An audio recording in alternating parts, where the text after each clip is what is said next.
Hi, this is Pilar Kellenbarger, and this is my book, Parenting Scholar Athletes.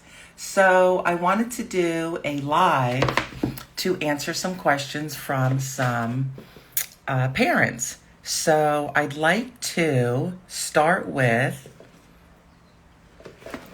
let you know what the questions are first. So some of the questions are, should I have started the college process before senior year? Someone's asking about key points to the process. Another is how to market your child to college programs.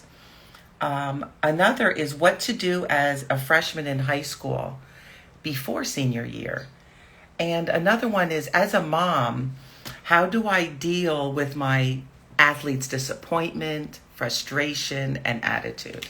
So on the first one, I would say, of course, you should have started a little earlier, but it's okay. My one daughter who started hers literally the fall of hang on for 1 second. I want to see what this is saying.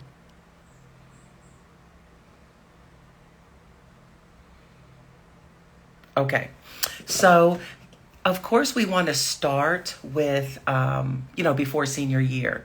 But it's okay. Like I said, I had a daughter who started literally the fall of her senior year. It's a lot of work, but, you can do it.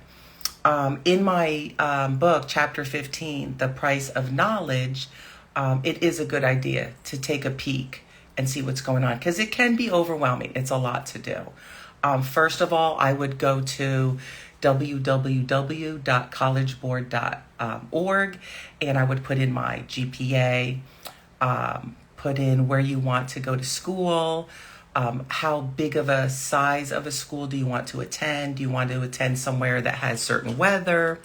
How do you want to do how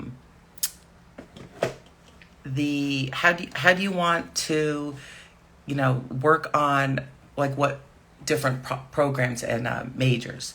So you want to look at all of that. What do they offer you? How quickly can you get your MBA? Things like that. A big thing to do is to look at the deadlines. The deadlines are important, and deadlines are deadlines. They do not care. They don't want any excuses. There are big deadlines for grants, for aid. There are deadlines to get your application done. There are deadlines for the SAT and ACT tests, so make sure that you start scheduling those as well.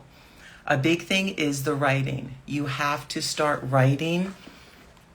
I would start writing now, because you might have 8 to 10 colleges that you're looking at, and each one has its own prompt, and after that, you want somebody to edit it. So talk to an English teacher now before others do, and ask them to look at what you're doing. I would also be careful with, doing your work, and make sure that you, plan some time for yourself. But remember, with 4th of July weekend, maybe a family reunion, make sure that you do this planning really well. So another one was how to market your child to college programs. Well, I'm not sure what they're asking, but in my chapter 10, through being coachable, it's so important that students know that they have to be coachable. They cannot go in there acting like they know everything, not listening to the coach, things like that. There is a questionnaire form. Go to the sports area of this university that you're interested in and fill that out now. And my big thing is call, leave a message to the coach, and they will get back to you. That's what my volleyball player did. Going back to another question of the key points to the process. So basically, do a calendar and write down the important dates. That way your parents can see it. When are the tax papers needed to be done for the aid? That's really big. I remember having to do our taxes earlier and have the paperwork ready so that they could put them in. Also, Again, get the essay writing done, start planning that, have somebody look at them, do the dates, see what other colleges are offering you. My children went from California to the East Coast. They offer more money that way. A question was, what do I do as a freshman in high school for this process? I would, as a freshman, just look through everything. I might even do an essay or two and just see what it's like. Look at the different dates of doing the SAT or ACT. In my opinion, I would submit both. Another question, the last question was, as a mom, how do I deal with my athletes' disappointment and frustration and attitude? Well, in chapter 6, shift your intention to guide and transform. You will see your children transform right in front of your eyes. Don't forget to keep your environment, your home environment, like positive. Strict rules. I was strict, but I remember getting a text saying, "Mom, thanks for not letting me grow up to be an asshole." And she was on a bus with somebody acting a fool. And she was just like, "Mom, thank you." So that was really the best text that I could have ever received. In this area, consistency and, of course, sprinkle it with love and communication are 2 of the keys and 3 of the keys that you want to use in this area. They will go through big changes and big things. Both my girls got hurt. They had to struggle through that. The different rehabs, sticking to their practices, getting back on the court, getting back in the pool. It was really tough and hard to watch, but you really are in wonder and like, wow, my kids are really great at what they do. As I was saying, chapter 5, 6, 7, and 8 help you in this area. Chapter 9, be friendly, not your friend. Not be friendly, but not be their friend. And that was our motto in my house. I can be friendly as a mom, but I'm not your friend until like now. They're both grown, married. So now I'm maneuvering through that. But a quote I have that I use is, "Please be responsible for the energy you bring into this space." And this quote is by Dr. Jill Bolt Taylor. And this is a motto or quote I would use in my own classroom, where I would tell children, you know what, everybody has bad days.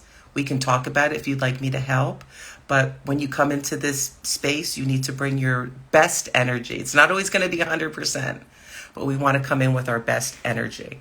So in chapter 6, I have a daughter's aha moment when she was in middle school and she was failing things and she wasn't the A student out of elementary and the different things she had to struggle through. In that same chapter is the second child's realization on sitting the bench and how people treat you in sports. And that was a big eye-opener for her.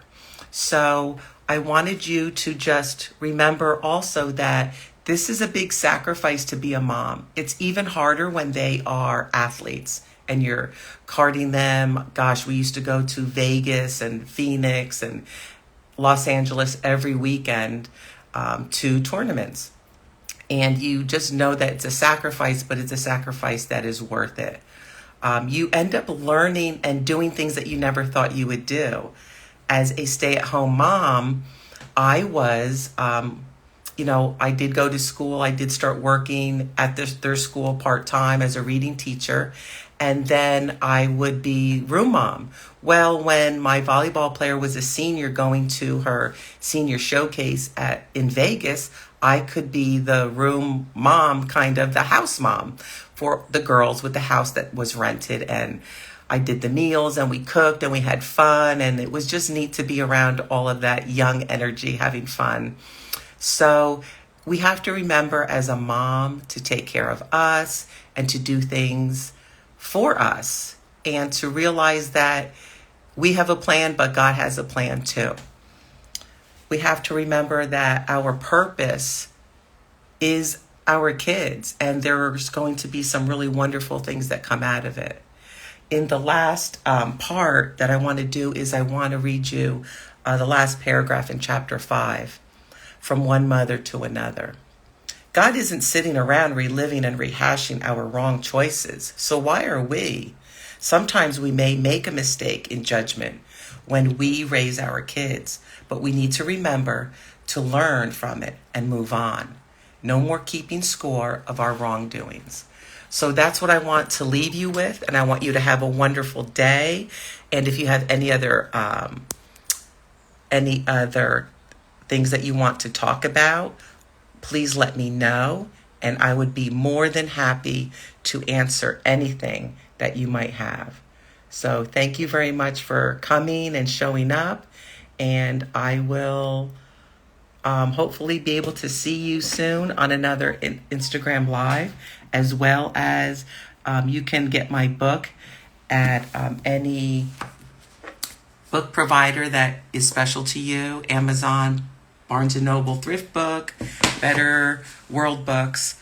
So thank you very much for coming and showing up. And if you have any other questions, please let me know. I would love to help you out. Have a great day.